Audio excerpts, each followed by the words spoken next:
Bayangkan sebuah dunia tanpa garam, makanan terasa hambar, tanpa ada yang mengawetkan. Segala sesuatu membusuk perlahan. Kini, bayangkan sebuah dunia tanpa terang. Segala sesuatu tersesat dalam kegelapan, tidak tahu kemana harus melangkah. 2000 tahun yang lalu di atas bukit, seorang rabi bernama Yesus berkata kepada murid-muridnya dan kepada kita semua, "Kamu adalah garam dunia, kamu adalah terang dunia.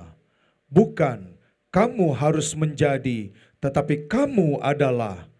Itu identitas kita. Tetapi pertanyaannya, apakah kita sungguh-sungguh hidup sebagai garam dan terang itu? Kamu adalah garam dunia. Jika garam itu menjadi tawar, dengan apakah dia diasinkan? Tidak ada lagi gunanya selain dibuang dan diinjak orang. Kamu adalah terang dunia.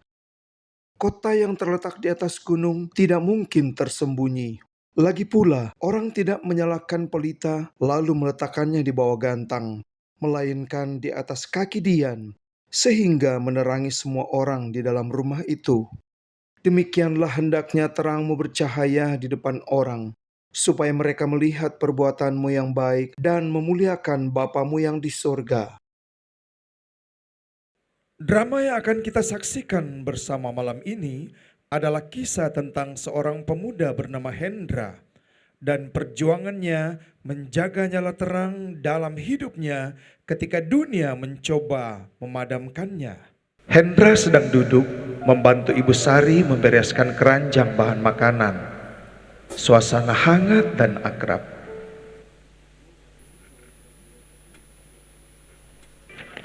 Nak, tadi ibu ketemu Bu Dewi di depan. Sepertinya dia sedang kesulitan lagi.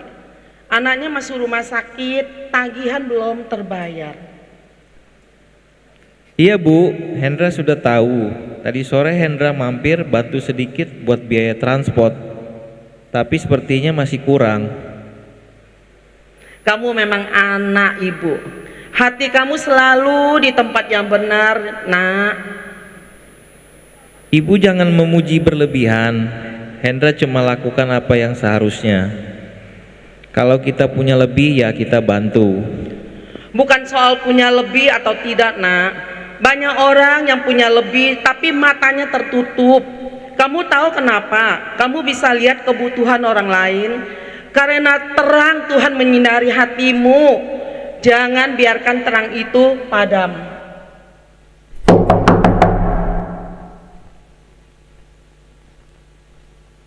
Woi Hendra, masih hidup loh? Riko, kapan balik ke sini? Baru minggu lalu gue selesai project di Surabaya. Sekarang mau nikmatin hidup dulu. Permisi ya Tante Sari.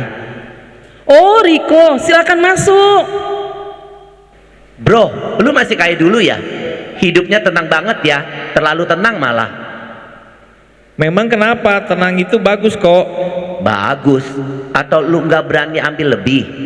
Gue baru dari Surabaya bro. 2 tahun kerja keras, sekarang gue bisa beli motor gede, sewa apartemen bagus. Itu namanya hasil. Lo bahagia kok. Gue juga bahagia, mungkin ukurannya beda. Ukuran? Oke, lu masih ke bawah itu ya. Gaya rohani, jujur, gue nggak ngerti deh, Ndra. Lu kerja keras, baik sama orang, tapi hidup lu yang gini-gini aja. Orang yang lu bantu juga belum tentu ingat sama lu, Ndra. Itu bukan tujuannya kok. Iya, gue tahu. Tapi tetap aja, buat gue, hidup lu soal lu mau dapat apa diri lu sendiri, sisanya filosofi doang. Esok harinya, tempat kerja. Hendra sedang di meja kerjanya. Riana menghampiri. Hendra, kamu oke? Dari tadi kelihatan melamun. Ada. Iya Ri, lagi mikirin sesuatu. Kamu pernah nggak ngerasa capek jadi orang baik? Maksudnya? Maksudnya kita udah usaha bantu orang, usaha jujur, usaha hidup bener tapi kayak ya udah segitu aja hasilnya, nggak ada yang istimewa.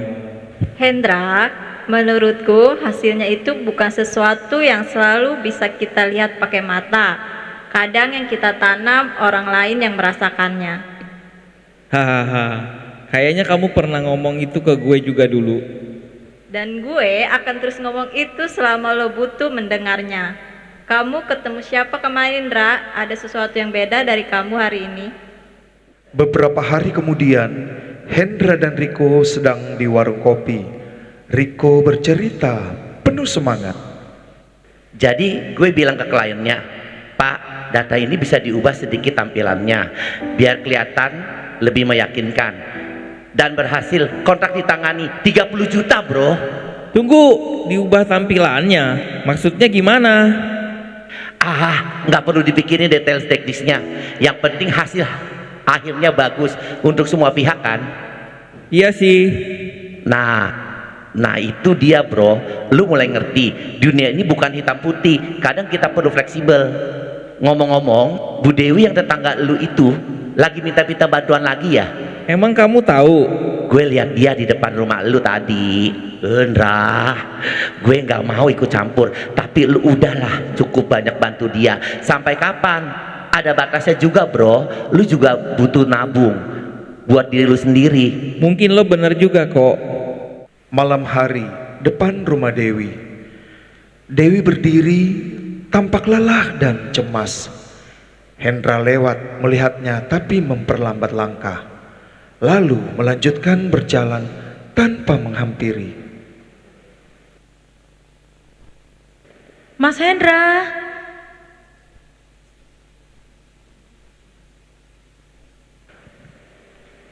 Jika garam itu menjadi tawar, dengan apakah ia diasinkan? Tidak ada lagi gunanya selain dibuang dan diinjak orang. Hendra tidak menjadi jahat.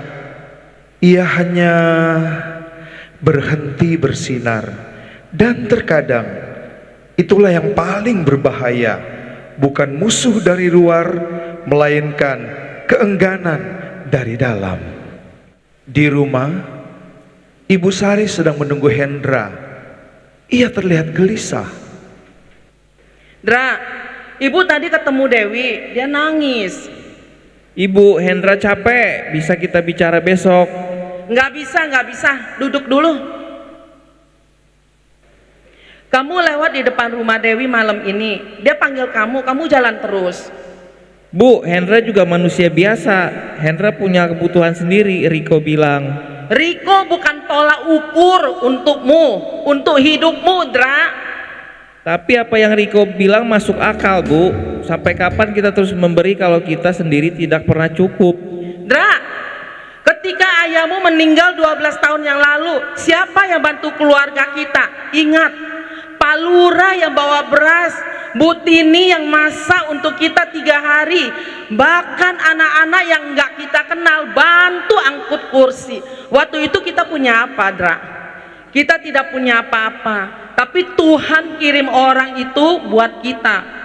Sekarang Tuhan mau pakai kamu buat Dewi, tapi kamu malah pilih jalan kamu sendiri. Hendra takut, Bu. Takut tidak cukup. Takut orang-orang pikir Hendra bodoh karena terus-terusan memberi.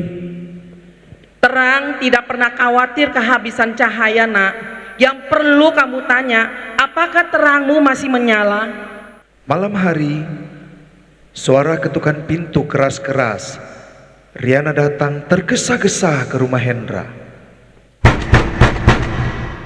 Hendra, Dewi pingsan, anaknya sendirian di dalam. Tetangga-tetangga masih pada tidur, tidak ada yang tahu harus bagaimana. Apa? Gula darahnya turun drastis katanya, harus segera ke IGD. Hati-hati, nak, ibu doakan ya. Di lorong rumah sakit, Hendra duduk di kursi tunggu. Kepala tertunduk. Pak Bambang, tetangga yang keras, tiba-tiba muncul, canggung. Saya dengar kamu yang bawa Dewi ke sini. Oh, Pak Bambang. Iya, Pak, bersama Riana. Saya mau minta maaf. Minta maaf untuk apa, Pak? Selama ini saya sering berbicara tidak baik tentang orang-orang gereja. Tentang kamu, saya bilang semuanya cuma pura-pura baik. Saya salah. Saya sudah amati kamu bertahun-tahun, Hendra. Kamu bantu orang tanpa minta apa-apa. Kamu tidak pernah sombong. Dan malam ini, kamu yang pertama turun tangan. Tidak ada yang lain. Saya mau tanya, apa yang bikin kamu begitu? Pak Bambang, jujur saja, akhir-akhir ini Hendra tidak terlalu baik. Hendra sempat berpaling, tapi ada sesuatu di dalam yang tidak bisa Hendra matikan. Itu bukan dari Hendra sendiri, Pak, tapi itu dari Tuhan. Tuhan yang orang-orang gereja itu ceritakan, Yang sama, Pak. Keesokan harinya, Hendra menemui Riko di tempat yang sama, di warung kopi. Tapi kali ini ada sesuatu yang berbeda dari Hendra. Hey bro, denger-denger lu nganter si Dewi ke rumah sakit semalam. Ribet banget sih hidup lu. Iya kok, dan gue nggak nyesel. Iya bebas sih, lu emang tipe orang yang gitu. Gue cuma mau khawatir lu aja kelelahan. Kok gue mau jujur sama lo, berapa hari ini gue hampir kehilangan diri gue sendiri. Gue hampir percaya bahwa hidup gue cuma tentang diri gue sendiri. Dan gue hampir membiarkan seseorang yang butuh bantuan sendirian. Gue nggak maksa lu apa-apa, Ndra. Gue tahu kok, dan gue nggak menyalahkan lo. Tapi gue mau lo tahu, cara hidup gue bukan karena gue lemah atau naif. Gue hidup begini karena gue percaya gue dipanggil buat lebih dari sekedar mengumpulkan hal-hal buat diri gue sendiri. Lo temen gue kok, dan gue mendoakan lo. Suatu hari gue harap lo ngerasain apa yang gue rasain, bahwa hidup ini lebih ringan kalau kita nggak pikul semuanya sendiri. Gue nggak tahu, Ndra, tapi terima kasih. Hendra hampir kehilangan sesuatu yang paling berharga, bukan hartanya, bukan pekerjaannya, melainkan identitasnya sebagai garam dan terang dunia. Yesus tidak berkata, "Cobalah menjadi garam." Ia berkata, "Kamu adalah garam." Ini bukan tugas yang kita pilih ketika merasa kuat. Ini adalah siapa kita setiap hari dalam setiap keputusan kecil. Apakah kita menyapa orang yang kesepian? Apakah kita berbicara jujur ketika semua orang berdiam? Apakah kita hadir ketika seseorang membutuhkan? Terang yang paling kuat bukan yang paling terang di antara terang-terang lainnya, melainkan yang menyala di tempat yang paling gelap. Dan seringkali tempat yang paling gelap itu adalah di depan pintu rumah kita, di lorong kantor kita, di bangku sebelah kita. Demikianlah hendaknya terangmu bersinar di depan orang, supaya mereka melihat perbuatanmu yang baik dan memuliakan Bapamu yang di surga. Matius 5 ayat 16. Jemaat yang terkasih, hari ini kita telah keluar dari pintu ini. Apakah terang kita menyala?